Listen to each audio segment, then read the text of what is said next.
Oh my golf.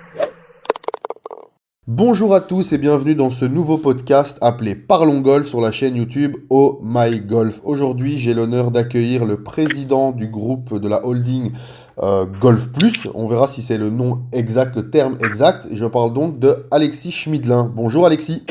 Bonjour Jonas, merci de me recevoir. Avec grand plaisir. Alors voilà, moi j'étais très intéressé d'avoir cet échange téléphonique et de réaliser ce podcast dans le but de voilà d'y voir un peu plus clair sur le fonctionnement d'une grande entreprise qui a plus d'une quarantaine d'années, on va dire, d'histoire dans le monde du golf et d'un peu pouvoir partager ça avec les auditeurs, avec les abonnés de ma chaîne YouTube Oh My Golf.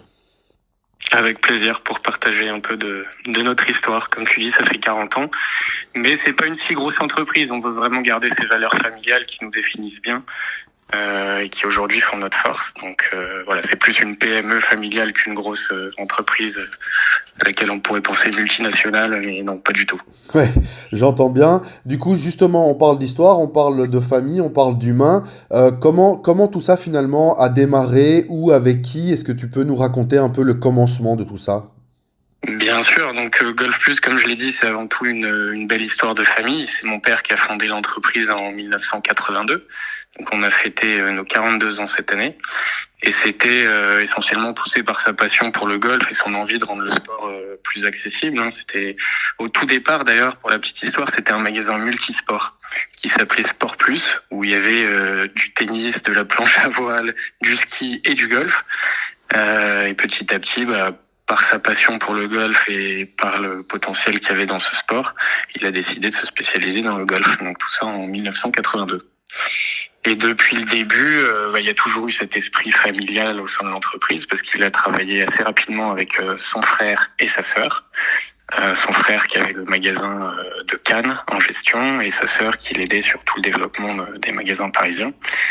Voilà, donc c'est cet esprit de famille qui fait qu'aujourd'hui, on a voulu prendre la suite avec Charlotte, qui est ma sœur, et avec qui on est à la tête de la société aujourd'hui. Et ça, justement, comment ça se passe? Parce que ça arrive à quel moment? Est-ce que c'est déjà des dizaines de magasins ouverts? Est-ce que ce sont des entités seules ou qui se trouvent dans des golfs? Justement, à quel moment, enfin, je veux dire, qu'est-ce que votre papa a mis en place et vous, à quel moment vous arrivez pour la continuité? Alors nous, on est arrivés il y a plus d'une dizaine d'années, moi un petit peu avant Charlotte, parce qu'elle avait un autre parcours où elle travaillait notamment sur des événements golfiques comme l'Evian Masters à l'époque, qui est devenu un majeur d'ailleurs, à l'époque où elle travaillait pour ce tournoi. Et oui, il y avait une vingtaine de magasins. Aujourd'hui, on a 36 points de vente. Et puis c'est vrai que ces 10 dernières années, on essaie de développer l'entreprise, mais toujours de manière raisonnable avec 1 ou 2 nouveaux points de vente par année, dans des endroits qui sont stratégiques et sur lesquels il y a du potentiel. Oui, donc c'est ça, donc c'est reprendre, assurer ce qui a été fait, mais en même temps continuer à développer. Et par exemple, il y a eu les années ou l'année ou les années Covid. Comment ça impacte les décisions d'un groupe comme Golf Plus, du coup, ce genre de situation? Le Covid, c'était un vrai défi. Déjà parce que me concernant personnellement, moi, c'était vraiment la première crise que je vivais au sein d'une entreprise. Donc, il a fallu réagir vite, il a fallu s'adapter pour continuer à avancer sans trop de casse, parce qu'il n'y avait plus aucune rentrée d'argent, alors qu'il fallait continuer de payer les fournisseurs, les partenaires. Donc, c'était difficile. Heureusement, on comptait justement sur ces bonnes relations avec eux pour qu'ils nous aident dans des périodes où c'est un peu plus difficile. Et voilà, il y a surtout eu un bon esprit d'équipe aussi avec nos équipes sur place. Je suis hyper fier de la solidarité qu'on a vue dans ces moments-là parce que tout le monde était mobilisé.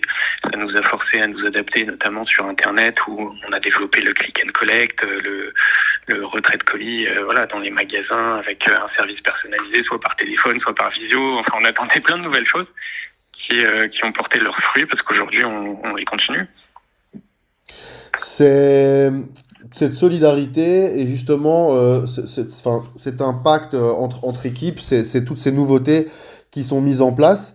Euh, comment est-ce que c'est géré au quotidien? Je veux dire, 42 enseignes, enfin, c'est combien de collaborateurs au final? C'est 100 collaborateurs? C'est un peu moins? C'est un peu plus? Alors au total sur le groupe, on est un peu plus de 100 collaborateurs. On a la chance d'avoir un service marketing, un service comptabilité, un service RH et un service web qui gère nos différents sites internet.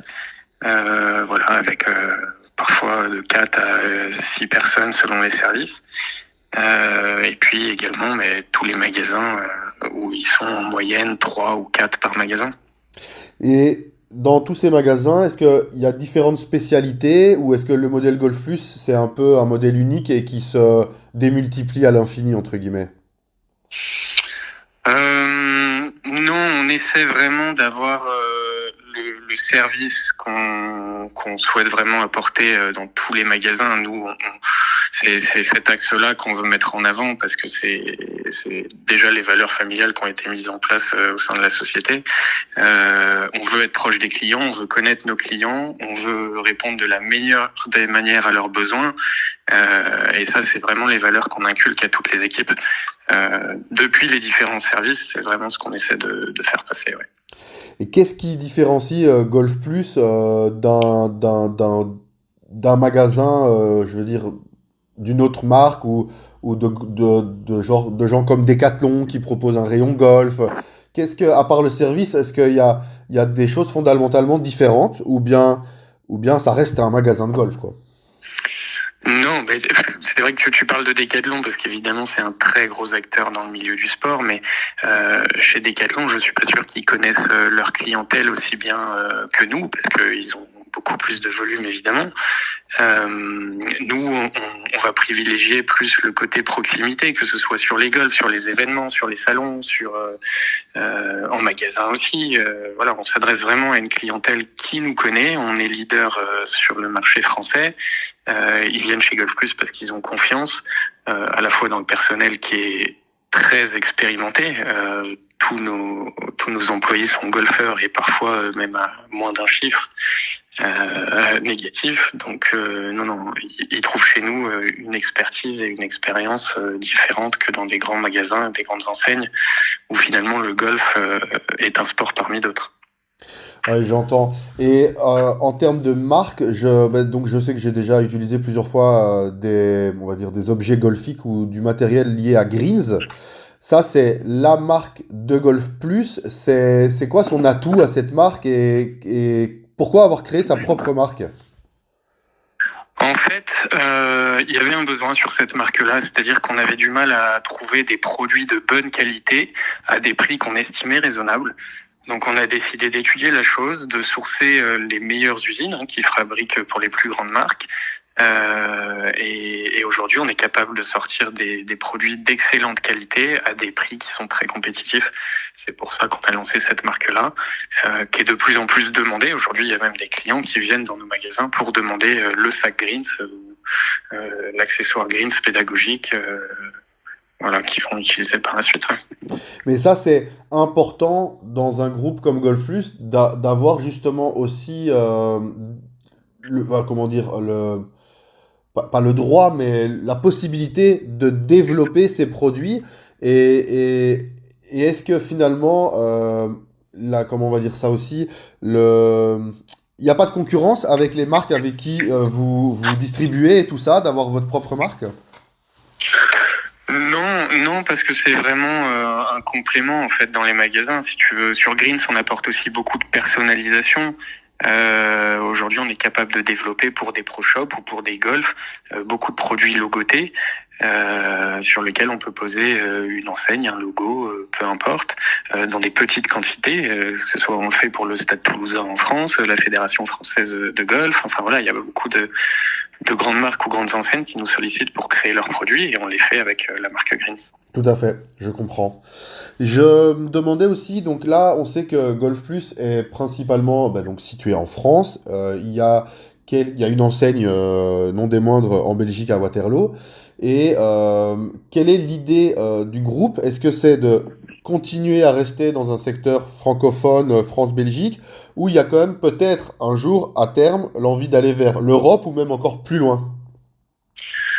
Euh, Écoute, le cœur d'activité, c'est vrai qu'il est en France. Il y a encore quelques opportunités bien ciblées. Nous, on veut continuer à renforcer notre présence, améliorer nos services, rester proche des golfeurs. Donc, il faut pas se développer tous azimuts non plus. C'est pour ça qu'on a vraiment un rythme de croisière maîtrisé. En Europe, comme tu l'as dit, on a mis un pied en Belgique avec un point de vente. C'est un marché qui montre du potentiel. On étudie plusieurs possibilités d'ouvrir d'autres magasins, soit en propre, soit via notre réseau de licences, licence de marque Golf Plus, donc avec un partenaire qui gérait lui-même la propre enseigne, sa société. Donc ça veut dire qu'il y a possibilité pour quelqu'un de, via le groupe, développer son enseigne. Je sais que j'avais aussi vu donc qu'il y avait le système de franchise. On sait qu'à par exemple à Lille, il y a le Golf Plus Outlet. Quand on va à Paris, je sais plus le nom de cette grande rue où il y a toute la rue qui est c'est Boulevard Pereire. Boulevard ouais, Pereire, c'est l'atelier, le magasin, le outlet, etc., etc. Ça, comment ça fonctionne ça? À quel niveau tu Je veux veux dire dire, sur euh, est-ce que par exemple, au bout de 3 Golf Plus ouverts, il faut qu'il y ait un outlet? Est-ce qu'il peut y avoir une franchise si il y a déjà quelqu'un qui a un Golf Plus dans la même région? Enfin, est-ce que ça répond à des Non, codes non, un peu particuliers? c'est vraiment en fonction de la zone de chalandise qu'on va décider de développer soit la marque Golf Plus, soit la marque Outlet. Voilà, en fonction du nombre de golf aux alentours, dans les X kilomètres aux alentours, on décide avec la personne intéressée de la meilleure stratégie à mettre en place. Je rebondis juste sur un point parce que je t'entendais parler de franchise. Nous, c'est pas des contrats de franchise, c'est des contrats de licence. C'est un petit peu différent. Parce qu'en licence, les deux sont plus libres. C'est-à-dire qu'on n'impose pas de travailler avec tel ou tel fournisseur, on n'impose pas un agencement particulier. Par contre, en effet, la personne en question utilise l'image et la marque Golf Plus et on apporte tous les services supports qui en découlent, quoi. Et c'est pas le McDonald's du golf, quoi. Non, non, c'est vraiment différent, contrat de franchise et contrat de licence. Est-ce que pour ouvrir une enseigne Golf Plus, est-ce qu'il faut quand même se dire qu'un minimum de mètres carrés est nécessaire? Est-ce qu'une situation géographique avec un grand parking est nécessaire? Ou finalement, en fonction d'une zone, on peut tous tirer, on va dire, le parti de la marque simplement comme ça? Est-ce qu'il y a des petits secrets de réussite Oui, oui, bien sûr, il y a quelques prérequis. C'est vrai que Golf Plus, comme on le disait au début, c'est avant tout des services et un choix très large de produits. Donc, on a besoin pour ça d'exposer un maximum dans le magasin. Et voilà, aujourd'hui, la moyenne des magasins fait entre 350 et 400 mètres carrés. Évidemment, il y a plus petit, comme c'est le cas à Paris, comme c'est le cas à Deauville ou dans d'autres points de vente. Mais il y a aussi plus gros, comme c'est le cas à Biarritz et à Waterloo, pour ne pas le citer. Tout à fait. Cette année, on a suivi pas mal l'actualité des pros français qui ont été excellents. Ça fait quand même 3 podcasts de suite où je le dis alors que je suis belge, hein. Je suis quand même sympa. Mais non, mais on a vu évidemment Romain Langasque porter les couleurs de Golf Plus, on va dire plus vers la fin de l'année. On a vu évidemment très très très très très très récemment un joueur presque, j'ai envie de dire, de la famille Golf Plus partir sur le PGA Tour. Que peut-on dire de tout ça? Pour nous, c'est une grande fierté. C'est une fierté déjà d'avoir notre logo et que ces joueurs prennent plaisir à porter la marque Golf Plus sur leur polo.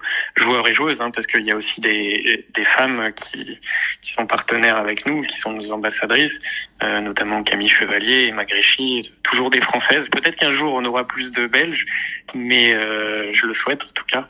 Mais c'est vrai que non, c'est une grande fierté que ces joueurs nous approchent et qu'ils acceptent de représenter Golf Plus partout autour du monde.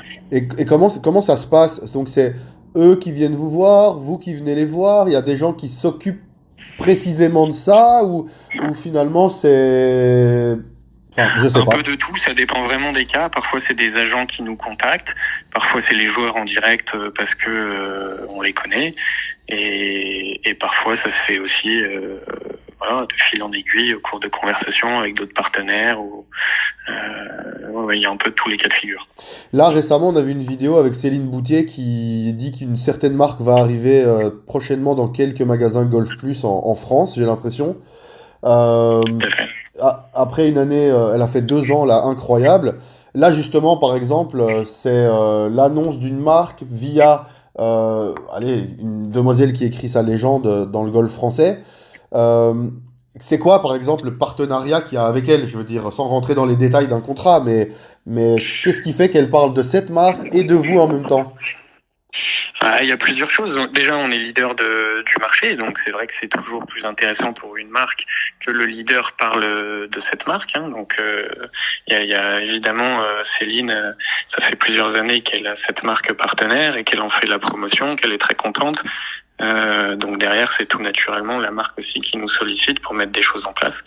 On a fait justement avec PXG un espace dédié à Paris où on était les seuls à présenter autant de produits dans un espace dédié à la marque. D'accord, je comprends mieux. Et alors, une question plus d'ordre privé, plus personnel. Euh, on arrive à travailler avec sa sœur autant d'années sans se prendre le chou? Ouais, mais parfois c'est bien aussi de se remettre en question et d'avoir quelqu'un qui nous dit les choses en face que d'autres avec lesquels d'autres prennent plus de pincettes, hein, forcément. Donc non, c'est agréable de travailler en famille. Bon, ce qui est plus difficile, par contre, c'est vrai que on décroche jamais vraiment, même autour de conversations à table ou le week-end, bah, on parle toujours boulot. Et c'est pas toujours évident de faire la part des choses, mais ça nous anime tous les deux et on est hyper contents et fiers de prendre la suite. Et j'imagine que notre père l'est aussi. Donc non, c'est que du bonheur. Mais il est abonné à la chaîne YouTube, il suit mon compte Instagram. J'espère qu'il écoutera cet épisode et qu'il mettra en commentaire ce qu'il pense de tout ça. Ça serait super sympa. Je me demandais, genre, si par exemple maintenant quelqu'un demain est passionné de golf, sort des études, a un talent ou en tout cas une envie de rejoindre le groupe Golf Plus, bah, qu'est-ce qu'il doit faire? Une candidature spontanée, se présenter dans un magasin? Est-ce qu'il y a un chemin à suivre pour rejoindre l'aventure? Alors tous les moyens sont bons. Il peut soit envoyer sa candidature directement à l'adresse recrutement@golfplus.fr. Les mails, on les reçoit directement. Les candidatures, on essaie de répondre à la majorité. Parfois, c'est difficile, mais voilà, on prend en compte tous les candidats. Et ça peut aussi se faire en magasin. C'est vrai que souvent, c'est le premier relais, hein, surtout pour un poste de vendeur ou de responsable ou responsable adjoint. C'est déjà le premier pas de venir au magasin et de discuter pour se rendre compte de l'environnement de travail. Moi, je travaille à Walibi, un parc d'attractions qui est, je pense, connu même des Français. Est-ce qu'il y a aussi chez Golf Plus la possibilité d'évoluer rapidement en fonction de travail qu'on fait, des années on va dire, de labeur? Est-ce que c'est une société dans laquelle on peut se faire promouvoir, évoluer, avoir plus de responsabilités avec le temps? Bien sûr, c'est tout le but. Hein. Nous, on a des personnes qui sont là depuis plus de 30 ans à nos côtés. C'est justement parce qu'ils ont évolué et on a évolué ensemble à leur côté. Sans eux, on n'en serait pas là. C'est tout l'objectif de faire progresser les gens. Bon, on sait qu'aujourd'hui, c'est plus difficile qu'il y a 30 ans de faire rester des employés de nombreuses années dans l'entreprise. Mais c'est un vrai challenge pour nous de le faire. Et en effet, des progressions, il y en a eu plein. Là, le dernier exemple que j'ai en tête, bah, c'est David Frad, qui est notre directeur commercial aujourd'hui et qui a été auparavant responsable commercial, responsable de magasin et même vendeur il y a plusieurs années. Donc non, tout est possible en termes d'évolution. Incroyable. On le salue d'ailleurs, monsieur David. Qu'est-ce que j'allais dire? Est-ce que quand on est président d'un groupe comme Golf Plus, on joue encore au golf? Oui. C'est indispensable de tester les nouveaux produits. Il faut lier l'utile à l'agréable. Alors ça me fait plaisir à entendre. Et alors j'aurais une dernière question. C'est bientôt les fêtes, hein, on y est, voilà, cet épisode sort le jour de son enregistrement, donc il n'y a pas de triche possible. Donc d'ici moins de 5-6 jours, ce sera Noël. Qu'est-ce qu'on peut souhaiter à Golf Plus pour les 5 prochaines années? Écoute, de continuer à partager notre passion pour le golf, à démocratiser le golf, à grandir tous ensemble, parce que le golf est un sport formidable, qui a eu beaucoup de préjugés, qu'on a encore un petit peu, de moins en moins, et c'est une très bonne chose. Donc si on peut apporter notre toute petite pierre à l'édifice de ça, on sera ravis. Et ma dernière question, vu que ça c'était le vœu pour Noël, quelle serait la bonne résolution que Golf Plus devrait prendre pour l'année 2025? Eh ben, écoute, ça, je laisse les clients nous le dire. Moi, je suis toujours preneur de feedback sur ces choses-là. Donc, si tes abonnés ont des idées ou des recommandations, je suis tout à fait à l'écoute. Je devrais avoir plein de commentaires sous cette vidéo, alors ça c'est génial et incroyable. Écoute, je te dis merci d'avoir pris le temps de répondre à ces quelques questions, d'avoir pu échanger là-dessus. Pour moi, c'est vraiment très chouette, agréable et important de pouvoir partager aussi l'intérieur du monde du golf, hein. C'est ce que je dis toujours. N'attendez pas d'avoir 60 ans pour jouer au golf, mais à 30, vous pouvez déjà largement commencer. Et aujourd'hui, on sait qu'en passant les portes d'un magasin Golf Plus, vous serez en plus bien accueilli et bien servi pour avoir le matériel qui vous convient, le service, on va dire, adéquat.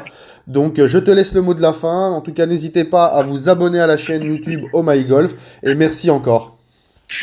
Merci à toi, Jonas. Merci pour ce que tu fais. C'est très important de parler golf pour toute ta communauté et qui résonne bien fort en Belgique et même jusqu'en France. Donc, merci à toi et à très vite.